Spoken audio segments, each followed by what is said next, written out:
Hi friends, ದಿನದ ಎಲ್ಲ ಪ್ರಮುಖ ಸುದ್ದಿಯನ್ನು ನಿಮಗೆ ತಲುಪಿಸುವ ಮಸ್ತ್ ಮಗ ಚಾನೆಲ್ನ ಫುಲ್ ನ್ಯೂಸ್ಗೆ ಸ್ವಾಗತ. ನಾನು ಅಮರ್ ಪ್ರಸಾದ್. ಪಿಎಂ ನರೇಂದ್ರ ಮೋದಿ ಮತ್ತೆ ದೊಡ್ಡ ಎಚ್ಚರಿಕೆ ಕೊಟ್ಟಿದ್ದಾರೆ. ಈಗಲೇ ಎಚ್ಚೆತ್ತುಕೊಳ್ಳಿಲ್ಲ ಅಂದ್ರೆ ಎಲ್ಲ ಸರ್ವನಾಶವಾಗುತ್ತೆ ಅಂತ ದೇಶದ ಜನರಿಗೆ ವಾರ್ನಿಂಗ್ ಕೊಟ್ಟಿದ್ದಾರೆ. ಇತ್ತ ಪಾಕಿಸ್ತಾನದಲ್ಲಿ ಭಾರತದ ಧುರಂಧರ್ ಸಿನಿಮಾ ಧೂಳೆಬ್ಬಿಸ್ತಾ ಇದೆ. ರಾತ್ರೋರಾತ್ರಿ ನೆಟ್ಫ್ಲಿಕ್ಸ್ ಸರ್ವರ್ ಕ್ರ್ಯಾಶ್ ಆಗೋ ಮಟ್ಟಕ್ಕೆ ಪಾಕಿಸ್ತಾನಿಯರು ಅವ್ರದೇ ದೇಶದ ಬಗ್ಗೆ ಸಿಕ್ಕಾಪಟ್ಟೆ ಹೇಳಿರೋ ಸಿನಿಮಾವನ್ನ ಮುಗಿಬಿದ್ದು ನೋಡಿದ್ದಾರೆ. ಇತ್ತ ತಮಿಳುನಾಡಿನಲ್ಲಿ ವಿಜಯ್ಗೆ ಕಾಂಗ್ರೆಸ್ ಹೊಸ ವಾರ್ನಿಂಗ್ ಕೊಟ್ಟಿದೆ. ಅತ್ತ ನೀಟ್ ಪೇಪರ್ ಲೀಕ್ ದೇಶಾದ್ಯಂತ ಕಿಚ್ಚು ಹೆಚ್ಚಿಸಿದೆ. ಧರ್ಮೇಂದ್ರ ಪ್ರಧಾನ್ರನ್ನ ವಜಾ ಮಾಡಿ ಅಂತ ರಾಹುಲ್ ಗಾಂಧಿ ಇವಾಗ ಆಗ್ರಹ ಮಾಡಿದ್ದಾರೆ. ಎಲ್ಲದರ ಬಗ್ಗೆ ಕ್ವಿಕ್ ಆಗಿ ಒನ್ ಬೈ ಒನ್ ನೋಡ್ತಾ ಹೋಗೋಣ. ಮೊದಲಿಗೆ ಪ್ರಧಾನಿ ಹೇಳಿಕೆಯಿಂದಲೇ ಶುರು ಮಾಡೋಣ. ನೆದರ್ಲ್ಯಾಂಡ್ ಪ್ರವಾಸದಲ್ಲಿರೋ ಪಿಎಂ ನರೇಂದ್ರ ಮೋದಿ ಎಲ್ರಿಗೂ ಎಚ್ಚರಿಕೆ ಕೊಟ್ಟಿದ್ದಾರೆ. ಸದ್ಯ ಕಷ್ಟದ ಪರಿಸ್ಥಿತಿ ಇದೆ, ಇದನ್ನ ಸರಿಯಾಗಿ ನಿಭಾಯಿಸಲಿಲ್ಲ ಅಂದ್ರೆ ದೊಡ್ಡ ಗಂಡಾಂತರ ಕಾದಿದೆ ಅನ್ನೋ ಎಚ್ಚರಿಕೆ ಕೊಟ್ಟಿದ್ದಾರೆ. ಮೊದಲು ಕೊರೋನಾ ಜಗತ್ತನ್ನ ಕಾಡಿತ್ತು, ಆಮೇಲೆ ದೇಶಗಳ ನಡುವೆ ಯುದ್ಧ ಹೆಚ್ಚಾಯಿತು, ಇವತ್ತು ಇಂಧನ ಬಿಕ್ಕಟ್ಟು ಇಡೀ ಜಗತ್ತನ್ನ ಕಾಡ್ತಾ ಇದೆ. ಈ ಒಂದು ದಶಕ ಬರೀ ಸವಾಲುಗಳಿಂದಲೇ ತುಂಬಿದೆ ಅಂತ ಮೋದಿ ಆತಂಕ ಹೊರ ಹಾಕಿದ್ದಾರೆ. ಅಲ್ಲದೆ ಈ ಪರಿಸ್ಥಿತಿ ಬದಲಾಗದೆ ಇದ್ರೆ, ನಾವಿದನ್ನ ಸರಿಯಾಗಿ ಹ್ಯಾಂಡಲ್ ಮಾಡದೆ ಹೋದ್ರೆ ದೊಡ್ಡ ಸಮಸ್ಯೆಗೆ ಸಿಕ್ಕಾಕೊಳ್ತೀವಿ. ದಶಕಗಳಿಂದ ಮಾಡ್ಕೊಂಡ್ ಬಂದಿದ್ದ ಕೆಲಸ ಎಲ್ಲ ವೇಸ್ಟ್ ಆಗುತ್ತೆ. ಜಗತ್ತಲ್ಲಿ ಒಂದಷ್ಟು ಜನ ಕಂಪ್ಲೀಟ್ ಆಗಿ ಬಡತನದಲ್ಲಿ ಮುಳುಗಿ ಹೋಗ್ತಾರೆ ಅಂತ ಮೋದಿ ವಾರ್ನಿಂಗ್ ಕೊಟ್ಟಿದ್ದಾರೆ. ಹೇಗ್ ನಗರದಲ್ಲಿ ಭಾರತೀಯ ಸಮುದಾಯವನ್ನ ಉದ್ದೇಶಿಸಿ ಮಾತನಾಡುವಾಗ ಮೋದಿ ಈ ರೀತಿ ಹೇಳಿದ್ದಾರೆ. ಇಷ್ಟೇ ಅಲ್ಲದೆ ಭಾರತ ದೊಡ್ಡ ದೊಡ್ಡ ಕನಸುಗಳನ್ನ ಇಟ್ಕೊಂಡಿದೆ. ಭಾರತ ಮಿತಿ ಇಲ್ಲದ ಆಕಾಂಕ್ಷೆಗಳನ್ನ ಹೊಂದಿದೆ. ಹಾಗೆ ನಾವು ಹಾಕ್ತಿರೋ ಪ್ರಯತ್ನಗಳು ಕೂಡ ಲಿಮಿಟ್ಲೆಸ್ ಆಗಿವೆ ಅಂತ ಮೋದಿ ಹೇಳಿದ್ದಾರೆ. ಅಲ್ಲದೆ ಭಾರತ ಒಲಿಂಪಿಕ್ಸ್ ಆಯೋಜಿಸೋಕೆ ಬಯಸುತ್ತೆ. ಜಗತ್ತಿನ ಆರ್ಥಿಕ ಬೆಳವಣಿಗೆಯ ಎಂಜಿನ್ ಆಗೋಕೆ ಭಾರತ ಟ್ರೈ ಮಾಡ್ತಾ ಇದೆ ಅಂತ ಮೋದಿ ಹೇಳಿದ್ದಾರೆ. ಹಾಗೆ ಪ್ರಸ್ತುತ ಭಾರತದಲ್ಲಿ 12 ಸೆಮಿಕಂಡಕ್ಟರ್ ಪ್ಲಾಂಟ್ಗಳ ಕೆಲಸ ನಡೀತಾ ಇದೆ. ಇನ್ಮೇಲೆ ಚಿಪ್ಗಳು ಕೂಡ ಭಾರತದಲ್ಲಿ ಡಿಸೈನ್ ಆಗಿ ಮ್ಯಾನುಫ್ಯಾಕ್ಚರ್ ಆಗ್ತವೆ ಅಂತ ಪಿಎಂ ಹೇಳಿದ್ದಾರೆ. ಇನ್ನು ಭಾರತ ಮತ್ತು ಯುರೋಪಿಯನ್ ಯೂನಿಯನ್ ನಡುವಿನ ಮುಕ್ತ ವ್ಯಾಪಾರ ಒಪ್ಪಂದ ಭಾರತ ಮತ್ತು ನೆದರ್ಲ್ಯಾಂಡ್ಸ್ ಪಾರ್ಟ್ನರ್ಶಿಪ್ ಅನ್ನ ಮತ್ತಷ್ಟು ಸ್ಟ್ರಾಂಗ್ ಮಾಡುತ್ತೆ ಅಂತ ಮೋದಿ ಭರವಸೆ ವ್ಯಕ್ತಪಡಿಸಿದ್ದಾರೆ. ಇನ್ನು ಸಮುದ್ರದ ಅಡಿಯಲ್ಲಿರೋ ಮೂಲ ಸೌಕರ್ಯಗಳ ರಕ್ಷಣೆಗೆ ಭಾರತ ಮತ್ತು ನೆದರ್ಲ್ಯಾಂಡ್ಸ್ ಕೊಲಾಬರೇಟ್ ಆಗಬಹುದು ಅಂತ ಹೇಳಲಾಗ್ತಿದೆ. ನೆದರ್ಲ್ಯಾಂಡ್ಸ್ ನೇವಿಯ ಡೆಪ್ಯೂಟಿ ಕಮಾಂಡರ್ ರಾಬ್ ಡೇವಿಡ್ ಈ ಬಗ್ಗೆ ಸ್ಟೇಟ್ಮೆಂಟ್ ಕೊಟ್ಟಿದ್ದಾರೆ. ಡ್ರೋನ್ ಸಿಸ್ಟಮ್ ಡೀಟೇಲ್ಸ್ ಅನ್ನ ಭಾರತದೊಂದಿಗೆ ಶೇರ್ ಮಾಡೋಕೆ ನೆದರ್ಲ್ಯಾಂಡ್ ಬಯಸ್ತಾ ಇದೆ ಅಂತ ಈ ರಾಬ್ ಡೇವಿಡ್ ಹೇಳಿದ್ದಾರೆ.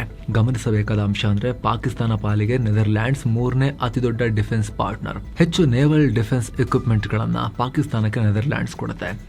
ಈಗ ಅವರೇ ಭಾರತಕ್ಕೆ ನಾವು ಕೊಡ್ತೀವಿ ಅಂತ ಹೇಳ್ತಿದ್ದಾರೆ. ಈ ನಡುವೆ ಭಾರತಕ್ಕೆ ಸಂಬಂಧಪಟ್ಟ ಪುರಾತನ ವಸ್ತುಗಳು ನೆದರ್ಲ್ಯಾಂಡ್ಸ್ ನಿಂದ ಭಾರತಕ್ಕೆ ವಾಪಸ್ ಆಗಿವೆ. ಇದರಲ್ಲಿ ಚೋಳ ಸಾಮ್ರಾಜ್ಯಕ್ಕೆ ಸೇರಿದ 11ನೇ ಶತಮಾನದ ತಾಮ್ರದ ಶಾಸನಗಳು ಸೇರಿವೆ. 18ನೇ ಶತಮಾನದಲ್ಲಿ ನೆದರ್ಲ್ಯಾಂಡ್ ನಿಂದ ಬಂದಿದ್ದ ಡಚ್ಚರು ಇದನ್ನ ಭಾರತದಿಂದ ಲೂಟಿ ಮಾಡಿ ತಗೊಂಡು ಹೋಗಿದ್ರು. ಇಷ್ಟು ವರ್ಷ ನೆದರ್ಲ್ಯಾಂಡ್ಸ್ನ ಲೈಡೆನ್ ಯೂನಿವರ್ಸಿಟಿಯಲ್ಲಿ ಬಹಳ ಕಡ್ದು ಕಟ್ಟೆ ಹಾಕಿರೋ ಅವ್ರ ಸಾಧನೆ ತರ ಇಟ್ಕೊಂಡಿದ್ರು. ಅದನ್ನ ಈ ಕಡೆಗೂ ಗೊತ್ತಾಗಿದೆ ಕದ್ದಿರೋ ವಸ್ತು ಯಾವತ್ತು ನಮ್ದು ಆಗಲ್ಲ ಅಂತ ಹೇಳಿ. ಶಿಲ್ಪಕಲೆ, ಅದರ ವಾಸ್ತುಶಿಲ್ಪ ಇಂಡಿಯಾದೇ ಅಂತ ಎಲ್ಲರೂ ನೋಡ್ತಾರೆ ಅಂತ ಗೊತ್ತಾಗಿದೆ ಅವರಿಗೆ. ಸೊ ಕದ್ರು ಅಂತ ಅನ್ಸ್ಕೊಳ್ಳೋದೇನಕ್ಕೆ ಅಂತ ಹೇಳಿ ಇವಾಗ ವಾಪಸ್ ಮಾಡಿದ್ದಾರೆ. ಏನೋ ರಣವೀರ್ ಸಿಂಗ್ ಅವರ ಧುರಂಧರ್ 2 ನೆಟ್ಫ್ಲಿಕ್ಸ್ ನಲ್ಲಿ ರಿಲೀಸ್ ಆಗಿದ್ದು ಪಾಕಿಸ್ತಾನದಲ್ಲಿ ಧೂಳೆಬ್ಬಿಸ್ತಾ ಇದೆ. ಯಾವ ಮಟ್ಟಿಗೆ ಅಂದ್ರೆ ಸಿನಿಮಾ ಪಾಕ್ ನೆಟ್ಫ್ಲಿಕ್ಸ್ ನಲ್ಲಿ ನಂಬರ್ 1 ಸ್ಥಾನಕ್ಕೇರಿದೆ. ಈ ಸಿನಿಮಾ ಪಾಕ್ ಥಿಯೇಟರ್ಗಳಲ್ಲಿ ಬ್ಯಾನ್ ಆಗಿತ್ತು, ಆದ್ರೆ OTTಗೆ ಏನ್ ಬ್ಯಾನ್ ಇರಲಿಲ್ಲ. ಮೇ 14ಕ್ಕೆ ರಿಲೀಸ್ ಆಗಿದ್ದೆ ತಡ ಬಂತು ನೋಡ್ರೋ ಅಂತ ಮುಗಿಬಿದ್ದು ಓಡ್ ಹೋಗಿ ನೋಡಿದ್ದಾರೆ ಪಾಕಿಗಳು. ರಾತ್ರಿ 12 ಗಂಟೆವರೆಗೂ ಕಾದು ಚಿತ್ರ ವೀಕ್ಷಣೆ ಮಾಡಿದ್ದಾರೆ. ಪಾಕಿಗಳು ಮುಗಿಬಿದ್ದ ಹೊಡೆದಕ್ಕೆ ಪಾಕ್ ನೆಟ್ಫ್ಲಿಕ್ಸ್ ಕಕ್ಕಾಬಿಕ್ಕಿಯಾಗಿ ಸರ್ವರ್ ಕ್ರ್ಯಾಶ್ ಆಗಿತ್ತು. ಆ ತರ ನೋಡಿದ್ದಾರೆ ಪಾಕಿಗಳು. ಇಂಟ್ರೆಸ್ಟಿಂಗ್ ಅಂದ್ರೆ ದುರಂಧರ್ಗೆ ಕೌಂಟರ್ ಕೊಡ್ತೀವಿ ಅಂತ ಪಾಕಿಸ್ತಾನದವರು ಮೇರಾ ಲ್ಯಾರಿ ಅನ್ನೋ ಮೂವಿಯನ್ನ ರಿಲೀಸ್ ಮಾಡಿದ್ರು. ಸೇಮ್ ಕರಾಚಿಯ ಸೇಮ್ ಲ್ಯಾರಿ ಏರಿಯಾದ ಪಾಸಿಟಿವ್ ಸೈಡ್ ತೋರಿಸಲಾಗಿತ್ತು. ಆದ್ರೆ ಕೇಡುಗಾಲ ಇಲ್ಲೂ ಅನ್ನೋ ರೀತಿ ಮೂವಿ ಫ್ಲಾಪ್ ಆಗಿದೆ. ಪಾಕಿಗಳು ಸಿನಿಮಾವನ್ನ 3 ಸೀನು ನೋಡಿಲ್ಲ. ಓಪನಿಂಗ್ ಡೇ ನಲ್ಲೇ ಕೇವಲ 22 ಟಿಕೆಟ್ ಮಾರಾಟ ಆಗಿದೆ. 22 ಸಿನಿಮಾ ಟೀಮ್ನವರು ಪೂರ್ತಿ ಹೋಗಿ ನೋಡಿಲ್ಲ. ಹೀಗಾಗಿ ರಿಲೀಸ್ ಆದ ಸ್ವಲ್ಪ ಟೈಮ್ ನಲ್ಲೇ ಥಿಯೇಟರ್ಗಳಿಂದ ಸಿನಿಮಾ ರಿಮೂವ್ ಆಗಿದೆ. ಪಾಕ್ ಜನರೇ ಸಿನಿಮಾ ನೋಡಿ ಅದರ ಕ್ವಾಲಿಟಿ ಬಗ್ಗೆ ಅಪಹಾಸ್ಯ ಮಾಡ್ತಾ ಇದ್ದಾರೆ. ನೆಟ್ಫ್ಲಿಕ್ಸ್ ಅಲ್ಲಿ ಪಾಕ್ ಅಲ್ಲಿ ಬಂದ್ರು ನಮ್ಮಲ್ಲಿ ಯಾಕಿನೂ ಕೂಡ ನೋಡಕ್ ಆಗ್ತಾ ಇಲ್ಲ. ಸದ್ಯ ಧುರಂಧರ್ 2 ಭಾರತದ ನೆಟ್ಫ್ಲಿಕ್ಸ್ ನಲ್ಲಿ ಅವೈಲೇಬಲ್ ಇಲ್ಲ. ಯಾಕಂದ್ರೆ ಡಿಜಿಟಲ್ ರೈಟ್ಸ್ ಇಲ್ಲಿ ಜಿಯೋ ಹಾಟ್ ಸ್ಟಾರ್ ಖರೀದಿ ಮಾಡಿದೆ. ಜೂನ್ 4ನೇ ತಾರೀಕು ಅವರು ಜಿಯೋ ಹಾಟ್ ಸ್ಟಾರ್ ನಲ್ಲಿ ರಿಲೀಸ್ ಮಾಡ್ತಿದ್ದಾರೆ. ಧುರಂಧರ್ 2 ಸಿನಿಮಾ ಭಾರತ ಹಾಗೂ ವಿಶ್ವಾದ್ಯಂತ 1847 ಕೋಟಿ ರೂಪಾಯಿ ಕಲೆಕ್ಟ್ ಮಾಡಿದೆ. ಏನೋ ಮೂವಿ ಜೊತೆಗೆ ರಿಯಲ್ ಲೈಫ್ ಧುರಂಧರರು ಕೂಡ ಪಾಕ್ ನಲ್ಲಿ ಹಬ್ಬ ಮಾಡ್ತಾ ಇದ್ದಾರೆ. ಈಗ ಮತ್ತೊಬ್ಬ ಲಷ್ಕರ್ ಟಾಪ್ ಕಮಾಂಡರ್ ಅನ್ನ ಹತ್ಯೆ ಮಾಡಲಾಗಿದೆ. ಮೃತನನ್ನ ಮೀರ್ ಶುಕ್ರ್ ಖಾನ್ ರೈಸಾನಿ ಅಂತ ಗುರುತಿಸಲಾಗಿದೆ. ಈತ ಉಗ್ರರ ನೇಮಕಾತಿ ಮತ್ತು ಬ್ರೈನ್ ವಾಶ್ ಮಾಡೋದ್ರಲ್ಲಿ ಎಕ್ಸ್ಪರ್ಟ್ ಆಗಿದ್ದ. ಲಷ್ಕರ್ ಸಂಘಟನೆಯ ರಾಜಕೀಯ ವಿಭಾಗದ ಪ್ರಧಾನ ಕಾರ್ಯದರ್ಶಿಯಾಗಿದ್ದ.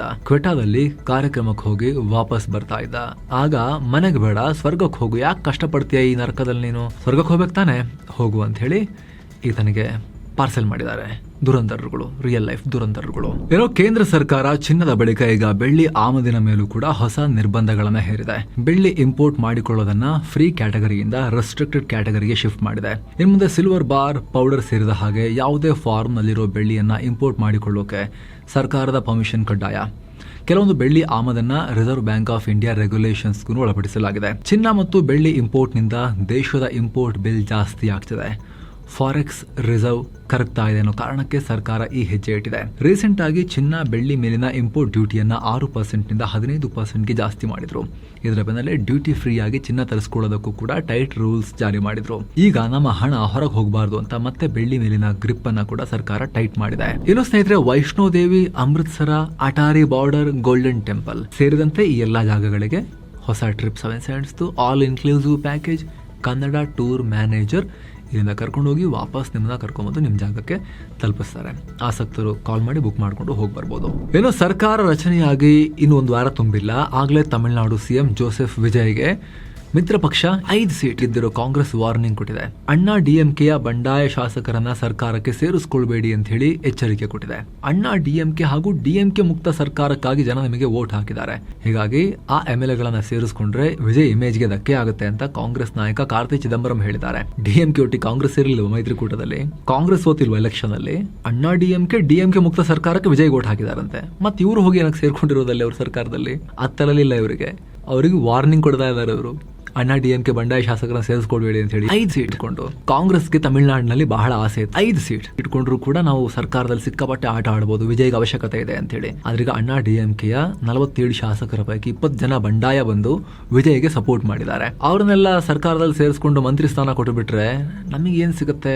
ನಮ್ದು ಲಿವರೇಜ್ ಡೌನ್ ಆಗುತ್ತಲ್ಲ ಅನ್ನೋದು ಕಾಂಗ್ರೆಸ್ನ ತಲೆಬೇಸಿ ಈಗ ತಮಿಳುನಾಡಿನಲ್ಲಿ. ಈ ನಡುವೆ ಮುಖ್ಯಮಂತ್ರಿ ವಿಜಯ್ ತಮ್ಮ ಮಂತ್ರಿಗಳಿಗೆ ಖಾತೆಗಳನ್ನ ಹಂಚಿಕೆ ಮಾಡಿದ್ದಾರೆ. ಗೃಹ ಹಾಗೂ ಮಹಿಳಾ ಮತ್ತು ಮಕ್ಕಳ ಕಲ್ಯಾಣ ಖಾತೆಗಳನ್ನ ವಿಜಯ್ ತಮ್ಮಲ್ಲೇ ಇಟ್ಕೊಂಡಿದ್ದಾರೆ. ಹಿರಿಯ ನಾಯಕ KS ಸೆಂಗುಟ್ಟಿಯನ್ ಅವರಿಗೆ ಹಣಕಾಸು, ಅತಿ ಕಿರಿಯ ಸಚಿವೆ ಸೆಲ್ವಿ ಕೀರ್ತನಾಗೆ ಕೈಗಾರಿಕಾ ಖಾತೆಯನ್ನು ಕೊಟ್ಟಿದ್ದಾರೆ.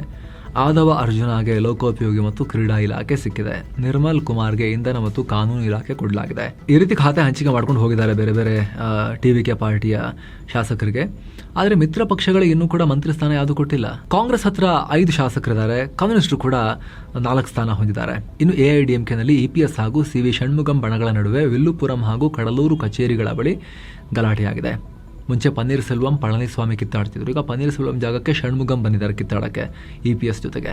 ಏನು ನೀಟ್ ಪೇಪರ್ ಲೀಕ್ ಕೇಸ್ ತನಿಖೆ ತೀವ್ರಗೊಂಡಿದೆ. ಈಗ CBI ಮತ್ತೊಬ್ಬ ಆರೋಪಿಯನ್ನು ಅರೆಸ್ಟ್ ಮಾಡಿದೆ. ಬಂಧಿತರನ್ನ ಪುಣೆ ಮೂಲದ ಮನಿಷಾ ಮಂಧಾರೆ ಅಂತ ಗುರುತಿಸಲಾಗಿದೆ.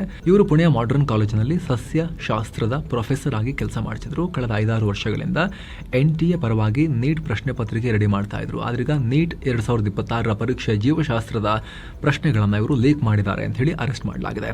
ಅತ್ತ ನೀಟ್ UG ಪೇಪರ್ ಲೀಕ್ ಖಂಡಿಸಿ ದಿಲ್ಲಿಯ NTA ಕಚೇರಿ ಮುಂದೆ national students union of India, ಕಾಂಗ್ರೆಸ್ನ ಸ್ಟೂಡೆಂಟ್ ವಿಂಗ್ನವರು ಪ್ರತಿಭಟಿಸಿದ್ದಾರೆ. ಈ ವೇಳೆ ನೀಟ್ ಎಕ್ಸಾಮ್ ನಿರ್ವಹಣೆ ಮಾಡೋ NTA ಬ್ಯಾನ್ ಮಾಡಬೇಕು ಅಂತ ಆಗ್ರಹ ಮಾಡಿದ್ದಾರೆ. ಇನ್ನು ಪೇಪರ್ ಲೀಕ್ ನಿಂದ ನೀಟ್ ಎಕ್ಸಾಮ್ ಕ್ಯಾನ್ಸಲ್ ಆಗಿದ್ದಕ್ಕೆ ಕಳೆದ 3 ದಿನಗಳಲ್ಲಿ ಒಟ್ಟು 4 ವಿದ್ಯಾರ್ಥಿಗಳು ತಮ್ಮ ಜೀವನವನ್ನು ಮುಗಿಸಿಕೊಂಡಿದ್ದಾರೆ. 32 ವರ್ಷದ ರಾಜಸ್ಥಾನದ ದಿನಾಸಿ ಪ್ರದೀಪ್ ಮೇಘವಾಲ್, 20 ವರ್ಷದ ದಿಲ್ಲಿ ವಿದ್ಯಾರ್ಥಿನಿ ಅನ್ಶಿಕಾ ಸೇರಿ ಗೋವಾ UPಯಲ್ಲೂ ಕೂಡ ತಲಾ ಒಬ್ಬರು ಪ್ರಾಣ ಕಳ್ಕೊಂಡಿದ್ದಾರೆ. ಇತ ವಿಪಕ್ಷ ನಾಯಕ ರಾಹುಲ್ ಗಾಂಧಿ ಕಡೆಗೂ ಕೂಡ ಮತ್ತೆ ಮಾತನಾಡಿದ್ದಾರೆ. ಶಿಕ್ಷಣ ಸಚಿವ ಧರ್ಮೇಂದ್ರ ಪ್ರಧಾನ್ ಅವರನ್ನ ರಾಜೀನಾಮೆ ಕೊಡಬೇಕು, ವಜಾ ಮಾಡಬೇಕು ಅಂತ ಆಗ್ರಹ ಮಾಡಿದ್ದಾರೆ.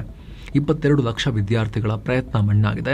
ನೀಟ್ ಪೇಪರ್ ಲೀಕ್ಗೆ RSS BJP ನೆಕ್ಸಸ್ ಕಾರಣ ಭಾರತದ ಶಿಕ್ಷಣ ವ್ಯವಸ್ಥೆಯನ್ನ ನಾಶ ಮಾಡಿದ್ದಾರೆ ಇವರು ಅಂತ ರಾಹುಲ್ ಗಾಂಧಿ ಹೇಳಿದ್ದಾರೆ. ಇನ್ನು ಪೇಪರ್ ಲೀಕ್ ಆಗಿ ದೇಶಾದ್ಯಂತ ದೊಡ್ಡ ಮಟ್ಟದಲ್ಲಿ ವಿವಾದ ಆಗ್ತಿರೋದ್ರ ನಡುವೆ ಈಗ NTA ಏಜೆನ್ಸಿಯಲ್ಲೇ ಮೇಜರ್ ಸರ್ಜರಿ ನಡೆದಿದೆ. NTAಗೆ 2 ಹೊಸ ಜಾಯಿಂಟ್ ಸೆಕ್ರೆಟರಿಗಳು ಮತ್ತು 2 ಜಾಯಿಂಟ್ ಡೈರೆಕ್ಟರ್ಗಳನ್ನು ನೇಮಕ ಮಾಡಲಾಗಿದೆ. ಈ ಹೊಸ ಆಫೀಸರ್ಸ್ ನೇಮಕ ಮಾಡೋಕೆ cabinet appointments committee green signal ಕೊಟ್ಟಿದೆ. ಇನ್ನು ರಾಜ್ಯಕ್ಕೆ ಈ ಬಾರಿ ಹೆಚ್ಚುವರಿ 1122 ಸರ್ಕಾರಿ ಮೆಡಿಕಲ್ ಸೀಟುಗಳು ಮಂಜೂರಾಗಿವೆ ಅಂತ ವೈದ್ಯಕೀಯ ಶಿಕ್ಷಣ ಸಚಿವ ಶರಣಪ್ರಕಾಶ್ ಪಾಟೀಲ್ ಅವರು ಮಾಹಿತಿ ಕೊಟ್ಟಿದ್ದಾರೆ. ಈ ಸೀಟುಗಳನ್ನ ಕೊಪ್ಪಳ, ಗದಗ, ಚಾಮರಾಜನಗರ, ಕಾರವಾರ ಸೇರಿ ಹಲವು ಜಿಲ್ಲೆಗಳಿಗೆ ಹಂಚ್ತೀವಿ ಅಂತ ಹೇಳಿದ್ದಾರೆ. ಇನ್ನು ವಿದೇಶಿ ವಿನಿಮಯಕ್ಕೆ ಸಮಸ್ಯೆ ಆಗಬಹುದು, 1 ವರ್ಷದವರೆಗೆ ಚಿನ್ನ ತಗೊಳ್ಳೋದನ್ನ ಅವಾಯ್ಡ್ ಮಾಡಿ ಅಂತ PM ಮೋದಿ ಹೇಳಿದ್ರಲ್ಲ, ಇದರಿಂದ ಚಿನ್ನದ ವ್ಯಾಪಾರ ಡಲ್ ಆಗಿದೆ. ಬೆಂಗಳೂರಿನಂತೂ 4,000ಕ್ಕೂ ಅಧಿಕ ಚಿನ್ನದ ಅಂಗಡಿಗಳು ಖಾಲಿ ಹೊಡಿತಾ ಇವೆ. ಚಿನ್ನದ ವ್ಯಾಪಾರಿಗಳಿಗೆ ಆತಂಕ ಆಗಿದೆ. ಮಾಜಿ CM HD ದೇವೇಗೌಡರು ಸಿದ್ದರಾಮಯ್ಯ ಬಗ್ಗೆ ಇಂಟ್ರೆಸ್ಟಿಂಗ್ ಹೇಳಿಕೆ ಕೊಟ್ಟಿದ್ದಾರೆ. ಸಿದ್ದರಾಮಯ್ಯ ನನ್ನ ಸ್ನೇಹಿತ, ನಾವು ಒಟ್ಟಿಗೆ ಕೆಲಸ ಮಾಡಿದ್ವಿ, ಆದರೆ ನಾನು ಅವ್ರ ಬಗ್ಗೆ ಲಘುವಾಗಿ ಮಾತಾಡಲ್ಲ. ಒಂದು ಕಾಲದಲ್ಲಿ ಕುಮಾರಸ್ವಾಮಿ ಯಾವ ತರ ಸಂಕಷ್ಟ ಅನುಭವಿಸಿದ್ರು ಅದೇ ತರ ಸಿದ್ದರಾಮಯ್ಯ ಕೂಡ ತೊಂದರೆ ಫೇಸ್ ಮಾಡ್ತಿದ್ದಾರೆ. ಅದು ಸಿದ್ದರಾಮಯ್ಯ ಅವರಿಗೆ ಇವತ್ತು ನುಂಗಲಾರ ತುತ್ತಾಗಿ ಪರಿಣಮಿಸಿದೆ ಅಂತ ದೇವೇಗೌಡರು ಒಗಟಾಗಿ ಮಾತಾಡಿದ್ದಾರೆ, ಬಿಡಿಸಿ ಹೇಳಿಲ್ಲ. ಬಟ್ CM ಬದಲಾವಣೆ ಬಗ್ಗೆನೇ ಅವರು ಮಾತಾಡಿರಬಹುದು ಅನ್ನೋ ವಿಶ್ಲೇಷಣೆ ಇದೆ. ಇನ್ನು ಇದೇ ವೇಳೆ ಬಿಡದಿಯಲ್ಲಿ ಟೌನ್ಶಿಪ್ ನಿರ್ಮಾಣಕ್ಕೆ ದೇವೇಗೌಡರು ವಿರೋಧ ವ್ಯಕ್ತಪಡಿಸಿದ್ದಾರೆ. ಕೆಲವರು ರೈತರ ಜಮೀನು ಇಟ್ಕೊಂಡು ದಂಧೆ ಮಾಡ್ತಿದ್ದಾರೆ. ಕನಕಪುರದಲ್ಲಿ ಎಷ್ಟು ಜಮೀನು ವಶಪಡಿಸಿಕೊಂಡಿದ್ದಾರೆ ಅನ್ನೋ ಮಾಹಿತಿ ನನ್ನ ಬಳಿ ಇದೆ, ಡೇಟಾ ಇದೆ ನನ್ನ ಹತ್ರ ಅಂತ ದೇವೇಗೌಡರು ಹೇಳಿದ್ದಾರೆ. ಇನ್ನು ಕರ್ನಾಟಕದಲ್ಲಿ 2,000 ಕೋಟಿ ರೂಪಾಯಿನ ವಂಚನೆ ಪ್ರಕರಣ ಸುದ್ದಿ ಮಾಡ್ತಾ ಇದೆ. ಸರ್ಕಾರಕ್ಕೆ ತೆರಿಗೆ ಯಾಮಾರಿಸಿದ ಜಾಲವನ್ನ ಅಧಿಕಾರಿಗಳು ಬೇಯಿಸಿದ್ದಾರೆ. ಸಚಿವ ಜಮೀರ್ ಅಹಮದ್ ಖಾನ್ರಿಗೆ ಲಿಂಕ್ ಇದೆ ಅಂತ ಹೇಳಲಾಗ್ತಿರೋ ನ್ಯಾಷನಲ್ ಟ್ರಾವೆಲ್ಸ್ ಹೆಸರು ಕೂಡ ಕೇಳಿಬಂದಿದೆ. ಹೀಗಾಗಿ ಟ್ರಾವೆಲ್ಸ್ಗೆ ನೋಟಿಸ್ ಕೊಡಲಾಗಿದೆ. ಮೊದಲು ಮಹಾರಾಷ್ಟ್ರದ ಗುಜರಿ ದಲ್ಲಾಳಿಗಳು ಈ ದೊಡ್ಡ ವಂಚನೆಯನ್ನ ಶುರು ಮಾಡಿದ್ರು. ಲಾರಿಗಳಲ್ಲಿ ಯಾವುದೇ ಗುಜರಿ ವಸ್ತುಗಳಿಲ್ಲದೆ ಬರೀ ನಕಲಿ ಬಿಲ್ ಸೃಷ್ಟಿ ಮಾಡಲಾಗ್ತಿತ್ತು. ಇದಕ್ಕಾಗಿ ನ್ಯಾಷನಲ್ ಟ್ರಾವೆಲ್ಸ್ ಲಾರಿಗಳನ್ನೇ ಬಳಸಿಕೊಂಡಿದ್ದಾರೆ ಅನ್ನೋ ಆರೋಪ ಕೇಳಿಬಂದಿತ್ತು. ಈ ಜಾಲದಲ್ಲಿ ಒಟ್ಟು 127 ನಕಲಿ ಕಂಪನಿಗಳು ಪಾಲ್ಗೊಂಡಿವೆ ಅಂತ ಹೇಳಲಾಗ್ತಿದೆ. ಇದುವರೆಗೂ ತೆರಿಗೆ ಇಲಾಖೆ ಅಧಿಕಾರಿಗಳು 7 ಜನ ವಂಚಕರನ್ನು ಅರೆಸ್ಟ್ ಮಾಡಿದ್ದಾರೆ. ಸದ್ಯ ಕೋರ್ಟ್ ಆದೇಶದ ಮೇರೆಗೆ ಬಂಧಿತ ಆರೋಪಿಗಳ ತೀವ್ರ ವಿಚಾರಣೆ ನಡೆಸಲಾಗ್ತಿದೆ. ಇನ್ನು ರಾಜ್ಯ ಕಾಂಗ್ರೆಸ್ ಸರ್ಕಾರದ ವಿರುದ್ಧ ಮುಸ್ಲಿಂ ಸಂಘಟನೆಗಳು ಬೃಹತ್ ಸಮಾವೇಶ ಮಾಡಿವೆ. ಸಿದ್ದರಾಮಯ್ಯ ನೇತೃತ್ವದ ಕಾಂಗ್ರೆಸ್ ಸರ್ಕಾರ 3 ವರ್ಷಗಳಾದರೂ ಕೂಡ ಕೊಟ್ಟ ಭರವಸೆಗಳನ್ನು ಈಡೇರಿಸಿಲ್ಲ ಅಂತ. ಅಲ್ಲದೆ 10 ಡಿಮಾಂಡ್ಗಳನ್ನು ಕೂಡ ಮುಂದಿಟ್ಟಿದ್ದಾರೆ. ಮುಸ್ಲಿಮರಿಗೆ 4% ಮೀಸಲಾತಿ ಕೊಡಿ, ಮತಾಂತರ ನಿಷೇಧ ಕಾಯ್ದೆ ರದ್ದು ಮಾಡಿ ಅಂತ ಹೇಳಿದ್ದಾರೆ. ಗೋಹತ್ಯೆ ನಿಷೇಧ ಕಾಯ್ದೆಯನ್ನು ತೆಗಿಬೇಕು, ಅಲ್ಪಸಂಖ್ಯಾತ ಶಿಕ್ಷಣ ಸಂಸ್ಥೆಗಳಿಗೆ ಬಜೆಟ್ನಲ್ಲಿ ಅನುದಾನ ಕೊಡಬೇಕು ಅಂತ ಆಗ್ರಹ ಮಾಡಿದ್ದಾರೆ. ಅಷ್ಟು ಮಾತ್ರ ಅಲ್ಲ, ಈ ಸರ್ಕಾರದಲ್ಲಿರೋ ಮುಸ್ಲಿಂ ಲೀಡರ್ಗಳು ಪ್ರಯೋಜನ ಇಲ್ಲ, ಅವರಿಂದ ಏನು ಲಾಭನೇ ಇಲ್ಲ ಅನ್ನೋ ಆರೋಪಗಳನ್ನ ಕೂಡ ಮುಸ್ಲಿಂ ಸಂಘಟನೆಗಳ ಒಕ್ಕೂಟ ಮಾಡಿದೆ. ಇನ್ನು ಬೆಳಗಾವಿಯಲ್ಲಿ 4,500 ಕೋಟಿ ರೂಪಾಯಿ ವಂಚನೆ ಆರೋಪ ಬೆಳಕಿಗೆ ಬಂದಿದೆ. ಹೆಚ್ಚಿನ ಬಡ್ಡಿ ಕೊಡ್ತೀವಿ ಅಂತ ಹೇಳಿ ಜನರಿಂದ 4,500 ಕೋಟಿ ರೂಪಾಯಿ ಕಲೆಕ್ಟ್ ಮಾಡಿದ್ದ ಆರೋಪದ ಮೇಲೆ ಶಿವಾನಂದ ನೀಲಣ್ಣನವರನ್ನ ಆರೋಪಿಯನ್ನ ವಶಕ್ಕೆ ಪಡೆದು ವಿಚಾರಣೆಗೊಳಪಡಿಸಿದ್ದಾರೆ. ಇತ್ತೀಚೆಗೆ ಮನುಷ್ಯ ಆಡಿದ್ದ ಒಂದು ಮಾತು ವೈರಲ್ ಆಗಿತ್ತು. ನನ್ನ ಹತ್ರ 15,000 ಬಂದೂಕುಗಳಿವೆ, ಮನಸ್ಸು ಮಾಡಿದ್ರೆ 2028ಕ್ಕೆ ಎಲ್ಲಾ 524 ಸ್ಥಾನ ಗೆದ್ದು CM ಆಗ್ತೀನಿ, ನಿಮ್ಮನ್ನೆಲ್ಲ ಗಂಡಸರನ್ನಾಗಿ ಮಾಡಕ್ ಬಂದಿರೋದು ನಾನು ಅಂತೆಲ್ಲ ಇವರು ಮಾತಾಡಿದ್ರು, ಸ್ಟೇಟ್ಮೆಂಟ್ ಕೊಟ್ಟಿದ್ರು. ಈಗ ಪೊಲೀಸರು ತನ್ನ ಎಳ್ಕೊಂಡು ಹೋಗಿ ಗಂಡಸರನ್ನಾಗಿ ಮಾಡೋ ವಿದ್ಯೆನ ಸ್ವಲ್ಪ ನಮಗೂ ಹೇಳು ಅಂತ ಹೇಳಿ ಬಾಯ್ ಬಿಡಿಸ್ತಾ ಇದ್ದಾರೆ. ಇನ್ನು ಆಂಧ್ರ CM ಚಂದ್ರಬಾಬು ನಾಯ್ಡು ಜನಸಂಖ್ಯೆ ಹೆಚ್ಚಿಸೋಕೆ ಹೊಸ ಸ್ಕೀಮ್ ಅನೌನ್ಸ್ ಮಾಡಿದ್ದಾರೆ. 3ನೇ ಮಗು ಹುಟ್ಟಿದ್ರೆ 30,000 ರೂಪಾಯಿ, 4ನೇ ಮಗು ಹುಟ್ಟಿದ್ರೆ 40,000 ರೂಪಾಯಿ ದುಡ್ಡು ಕೊಡ್ತೀವಿ, ಮಗು ಹುಟ್ಟಿಸಿ ಅಂತ ಹೇಳಿದ್ದಾರೆ. ವಯಸ್ಸಾದವರ ಸಂಖ್ಯೆ ಜಾಸ್ತಿಯಾಗಿ ಹುಟ್ಟೋ ಮಕ್ಕಳ ಸಂಖ್ಯೆ ಕಮ್ಮಿ ಆದ್ರೆ ದೇಶದ ಆರ್ಥಿಕತೆಗೆ ದೊಡ್ಡ ಪೆಟ್ಟು ಬೀಳುತ್ತೆ. ಅದಕ್ಕೆ ಮಕ್ಕಳು ನಮಗೆ ಹೊರೆಯಲ್ಲ, ಅವರೇ ನಮಗೆ ದೊಡ್ಡ ಆಸ್ತಿ ಅಂತ ನಾಯ್ಡು ಹೇಳಿದ್ದಾರೆ. ಇನ್ನು ಮಹಾರಾಷ್ಟ್ರದ ವಾರ್ಧಾ ಜಿಲ್ಲೆಯ ಪುಲ್ಗಾಂವ್ ಫೈರಿಂಗ್ ರೇಂಜ್ ನಲ್ಲಿ ಅನಾಹುತ ಆಗಿದೆ. ಸೇನೆಯ ಫೈರಿಂಗ್ ಪ್ರಾಕ್ಟೀಸ್ ವೇಳೆ ಆಕಸ್ಮಿಕವಾಗಿ ಗುಂಡು ಮಿಸ್ಫೈರ್ ಆಗಿ ಸೇನಾಧಿಕಾರಿಯೊಬ್ಬರು ಮೃತಪಟ್ಟಿದ್ದಾರೆ. ಓಂ ಬಹದ್ದೂರ್ ಖಂಡ್ ಅಂತ ಇವರ ಹೆಸರು. ಇನ್ನು ವಿದೇಶಿ ಪ್ರವಾಸದ ಮೇಲೆ ಹೊಸ ಟ್ಯಾಕ್ಸ್ ಹಾಕೋಕೆ ಸರ್ಕಾರ ಪ್ಲಾನ್ ಮಾಡ್ತಿದೆ ಅನ್ನೋ ರಿಪೋರ್ಟ್ ಬಂದಿತ್ತು. ಇದನ್ನ PM ಮೋದಿ ತಳ್ಳಿ ಹಾಕಿದ್ದಾರೆ.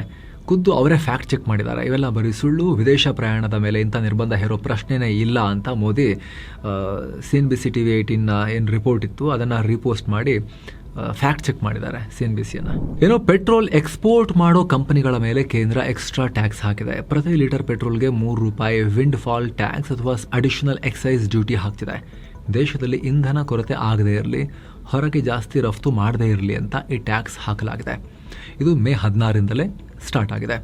ಇರಾನ್ ಯುದ್ಧ ಶುರುವಾದ ಮೇಲೆ ಮೊದಲ ಬಾರಿಗೆ ಪೆಟ್ರೋಲ್ ರಫ್ತಿಗೆ ಟ್ಯಾಕ್ಸ್ ಹಾಕಿರೋದು. ಅಂತ ಡೀಸೆಲ್ ಮತ್ತು ATF ಮೇಲಿನ ಟ್ಯಾಕ್ಸ್ ಕಮ್ಮಿ ಮಾಡಲಾಗಿದೆ. ಇನ್ನು 2027ರ ಏಕದಿನ ವರ್ಲ್ಡ್ ಕಪ್ ಬಗ್ಗೆ ವಿರಾಟ್ ಕೊಹ್ಲಿ ಬಿಗ್ ಸ್ಟೇಟ್ಮೆಂಟ್ ಕೊಟ್ಟಿದ್ದಾರೆ. ಚೆನ್ನಾಗಿ ಕಾಂಟ್ರಿಬ್ಯೂಟ್ ಮಾಡಬಹುದು ಅಂತ ಅನಿಸಿದ್ರೆ ಮಾತ್ರ ವಿಶ್ವಕಪ್ ಆಡ್ತೀನಿ ಅಂತ ಹೇಳಿದ್ದಾರೆ. ಇದೇ ವೇಳೆ ನನ್ನ ಸಾಮರ್ಥ್ಯ ಸಾಬೀತುಪಡಿಸೋಕೆ ಇನ್ನೇನು ಉಳಿದಿಲ್ಲ ಅಂತ ಕೊಹ್ಲಿ ಸ್ಟೇಟ್ಮೆಂಟ್ ಕೊಟ್ಟಿದ್ದಾರೆ. ಪದೇ ಪದೇ ಇದರ ಬಗ್ಗೆ ಪ್ರಶ್ನೆ ಮಾಡೋದಾದರೆ ಖಂಡಿತ ಆ ಜಾಗ ನನಗೆ ಬೇಡ, ನನಗೆ ಸಾಮರ್ಥ್ಯ ಇಲ್ಲ ಅಂತ ಮೊದಲೇ ನೇರವಾಗಿ ನನಗೆ ಹೇಳಿಬಿಡಿ. ಇಲ್ಲದಿದ್ದರೆ ನನ್ನ ಅಗತ್ಯ ಇಲ್ಲ ಅಂತನಾದರೂ ಹೇಳಿ, ಸುಮ್ಮನೆ ಸಾಮರ್ಥ್ಯದ ಪ್ರಶ್ನೆ ಮಾಡಬೇಡಿ ಅಂತ ಹೇಳಿದ್ದಾರೆ. ಈವರೆಗೆ 311 ಏಕದಿನ ಪಂದ್ಯಗಳನ್ನು ಆಡಿರೋ ಕೊಹ್ಲಿ 37 ವರ್ಷ ಅವರಿಗೆ 58ರ ಸರಾಸರಿಯಲ್ಲಿ 14,797 ರನ್ ಚಚ್ಚಿದ್ದಾರೆ.